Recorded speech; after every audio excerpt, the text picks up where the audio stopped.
Today it's garlic Parmesan chicken in the Instant Pot. After you set the pot on saute, this reading turns to hot, which it was previously, and I added 2 tablespoons of butter. And now I'm putting in my diced onion. While the onion is sauteing for about 3 to 4 minutes, you get about 4 cloves of garlic ready. Peel those. I love this thing. It's so quick for taking the skins off garlic cloves. Dice them up and throw them in with the onions. Next, add half a cup of chicken broth and your spices.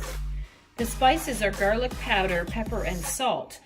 But since I'm out of garlic powder, I'm using garlic salt and just pepper. The next step calls for the mushrooms, which some people in my house consider optional.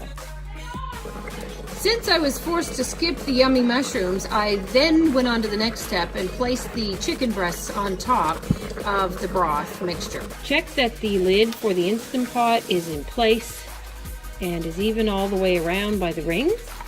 And then you put it in place, set the vent to sealing, and then pressure cook. It calls for 6 minutes. I'm going to bump that up to 10 because I have more chicken in there and they're a little bit thicker pieces than what the recipe calls for. Then in a few seconds, when it realizes you're not making any more changes, it begins.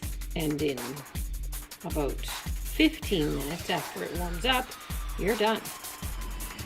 The pasta is being made separately, although you can make it in the Instant Pot. I don't have the right size pan to go in there, so I'm cooking mine separately, and we're using gluten-free in our house.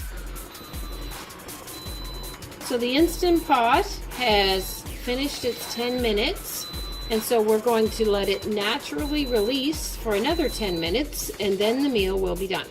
So 1 cup of half and half has been warmed up in the microwave for 45 seconds. We added 2 tablespoons of coconut flour, and this has naturally released for more than 10 minutes now. 10 would have been good.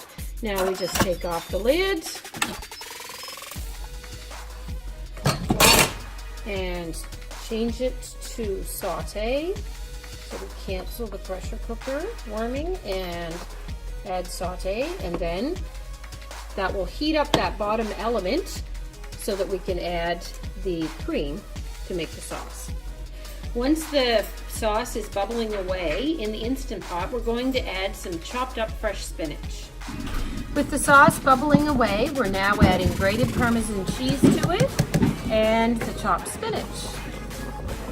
We just need to stir it around, and then I'm going to pour it over the pasta and we can serve it.